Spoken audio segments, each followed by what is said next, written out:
आपका बच्चा भी अभी तक चलता नहीं है और आप चिंतित हैं कि वो चलना कब शुरू करेगा? यह वीडियो आपके लिए है। Do watch the video. Hi mommies and daddies, welcome to my YouTube channel mom ज्ञान। मॉम ज्ञान में मैं सपनदीप आप सभी का हार्दिक स्वागत करती हूँ। आज हम जिस टॉपिक पे बात करने वाले हैं वो बहुत सारे पेरेंट्स के चिंता का टॉपिक है कि बच्चे को चलना कैसे सिखाएं। Before I start the video, I would really request everybody, please subscribe the channel. अगर आपने चैनल को अभी तक सब्सक्राइब नहीं किया और अगर आप चाहते हैं कि हमारी हर वीडियो आपको सबसे पहले मिले तो प्लीज बेल आइकन को हिट करें। अगर आपको यह वीडियो पसंद आए, do like and share the video. Let's begin. तो आज हम बात करेंगे कि बच्चों को चलना कैसे सिखाएं। इससे पहले हमें यह समझना होगा कि बच्चे नॉर्मली चलना शुरू कब करते हैं।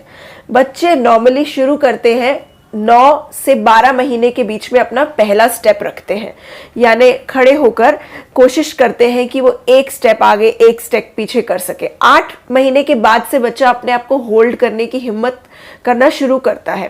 तो ऐसे कुछ टिप्स मैं आज आपको दूंगी जिससे आप उनको हेल्प कर सकते हैं ताकि वो अच्छे से चले और वो जल्दी चले। और अगर आपका बच्चे का वॉकिंग डीलेड है तो आपको क्या करना चाहिए, मैं वो भी इस वीडियो के एंड में आपसे बात करने वाली हूं, तो प्लीज ये वीडियो पूरा देखिएगा। सो अगर आपका बच्चा अब 8 महीने का हो गया है तो आपको यह करना है कि उसको रोज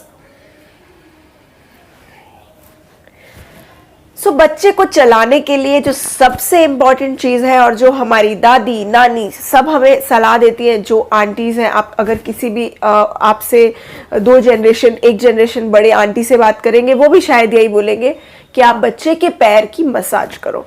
अब मसाज यानी मालिश ऐसे करनी है बच्चे की कि आप उसके पैर के हर कोने को ब्लड सर्कुलेशन पहुंचा सके। मसाज से होता यही है कि बच्चे के पैर में हर जगह ब्लड पहुंचता है। जब आप मसाज करते हैं ब्लड सर्कुलेशन वहां भी पहुंचेगा और उसकी उस बॉडी पार्ट को स्ट्रेंथ मिलेगी। तो हमें मसाज कैसे करनी है, बच्चे के पैर को ऊपर से नीचे तक ऐसे मसाज करना है, पीछे वाली साइड और फिर ऊपर। मैं इसकी एक शॉर्ट वीडियो आपको जरूर बना के दिखाऊंगी कि मसाज बच्चों की कैसे करनी चाहिए। तो बच्चों की मालिश बहुत जरूरी है। अब मालिश के बाद हमें क्या चीज करनी चाहिए जिससे उनको चलने में और एक्साइटमेंट हो और वो जल्दी चले।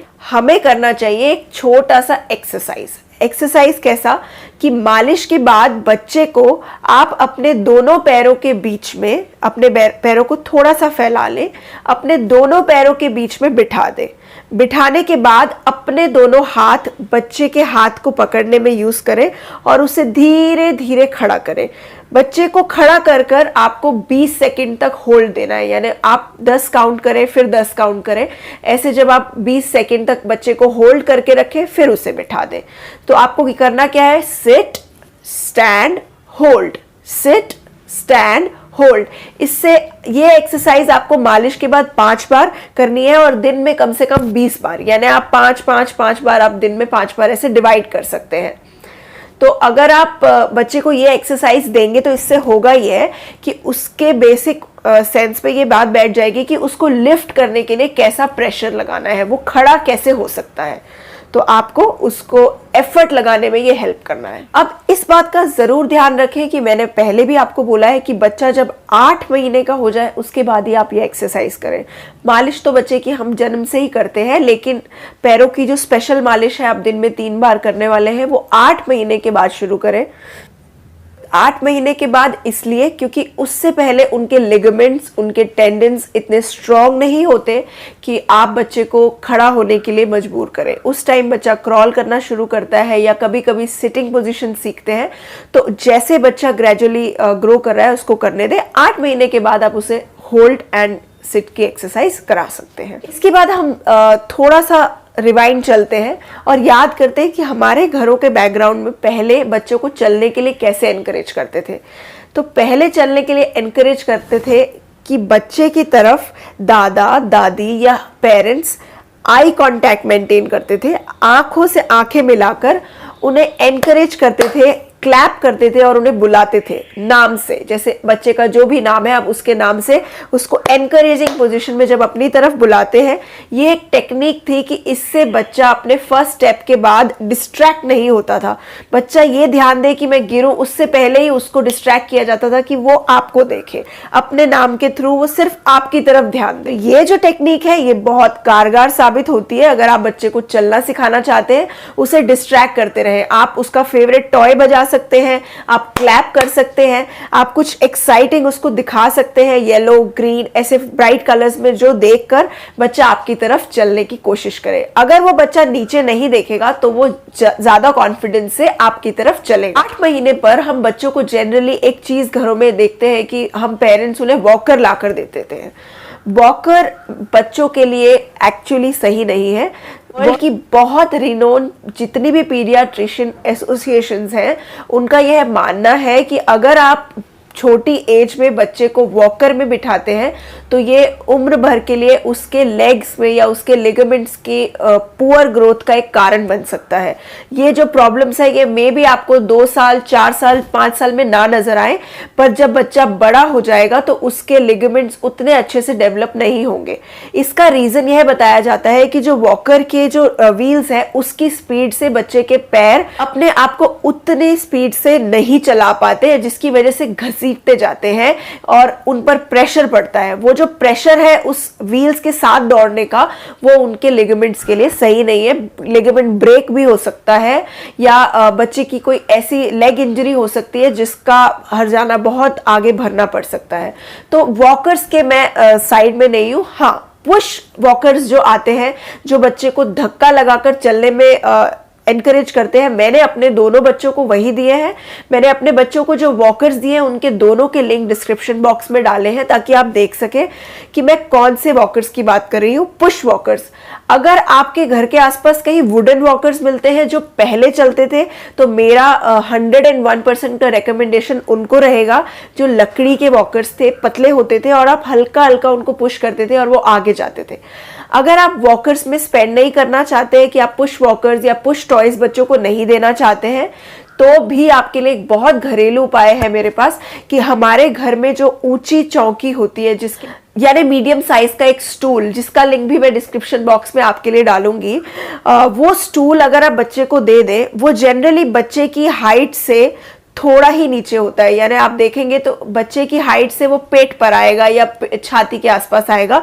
जब बच्चा उसको पुश करता है तो वो धीरे धीरे धीरे धीरे चलता है। और इसमें सबसे अच्छा फायदा यह है कि जो उस स्टूल के नीचे रबड़ होती है वो बहुत जल्दी से उस स्टूल को पुश नहीं करने देती है, जिसमें बच्चे को थोड़ा एफर्ट लगता है, इसलिए फास्ट नहीं जाता है। बहुत स्लोली बच्चा चलना सीखता है उससे, पर बहुत अच्छे से और बहुत स्ट्रेंथ से सीखता है।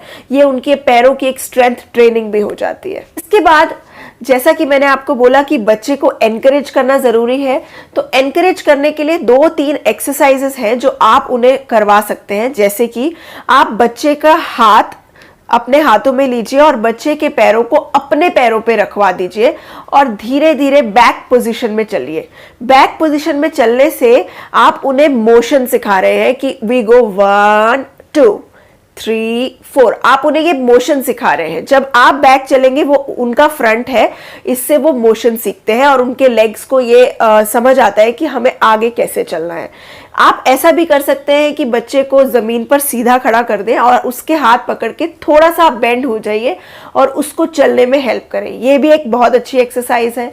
नंबर 3, आप एक फॉर्म ऑफ एक्सरसाइज यह भी कर सकते हैं कि आप खुद नीचे बैठिए, यानी नील डाउन हो जाइए घुटने के बल और बच्चे की तरफ हाथ बढ़ाइए। बच्चा आपके हाथ से थोड़ा ही दूर होना चाहिए। हाथ बढ़ाइए और उसको जब आप हाथ बढ़ा के बुलाएंगे तो बच्चा आपकी तरफ धीरे धीरे अपने एक एक स्टेप कर कर आएगा। अगर बच्चा गिरने लगे तो उसे होल्ड कीजिए, क्योंकि सेंस ऑफ सिक्योरिटी, उनके अंदर कॉन्फिडेंस बढ़ता है कि मैं नहीं गिरूंगा और मैं चल सकता हूं। अगर बच्चा शुरुआती दौर में बहुत ज्यादा गिरता है तो जनरली देखा गया है कि बच्चे फिर कुछ दिनों के लिए चलना ही बंद कर देते हैं या वो उठते ही नहीं है, क्योंकि उनके अंदर एक सेंस ऑफ इनसिक्योरिटी, डर बैठ जाता है कि मैं चलूंगा या मैं चलूंगी तो मैं गिर रही हूं। तो हमें क्या करना है कि उनको अश्योर करना है कि I am there for you, आप नहीं गिरेंगे। और बच्चों को जब चलना सिखाएं तो कोशिश करें कि आप उन्हें नंगे पैर सिखाएं, और ऐसा करने के लिए अगर आप उन्हें घर की ज़मीन पर चलाएं जहाँ पे आपने साफ पोछा लगवाया है, आप वहाँ पे नंगे पैर चलवाएं। अगर आप उन्हें कोई स्लीपर्स या कोई सैंडल्स में चलवाएंगे तो उनको जल्दी से बैलेंस करना नहीं आएगा। अपने पैरों की जो ग्रिप है उससे वो जल्दी चलना सीखते हैं, और उससे फिर उसके बाद आप कोई भी शूज़ पहनाओगे बच्चा चल पाएगा। सॉक्स में भी अगर आप चलवा रहे हो, ठंड का मौसम है और आप नंगे पैर नहीं रख सकते हो, तो सॉक्स भी ग्रिप वाली लो। उसमें पीछे ग्रिप के डॉट्स बने हुए आते हैं, आजकल ऐसी सॉक्स बहुत इजीली मिल जाती हैं, तो ऐसी हो जिससे वो फिसले नहीं, गिरे नहीं। एक अंग्रेजी की कहावत है, every action has a reaction, पर हम इसको अपने पेरेंटिंग सेशन में एक अलग तरीके से लेंगे कि हर बच्चे के एक एफर्ट के साथ हमारा एक रिवॉर्ड होगा।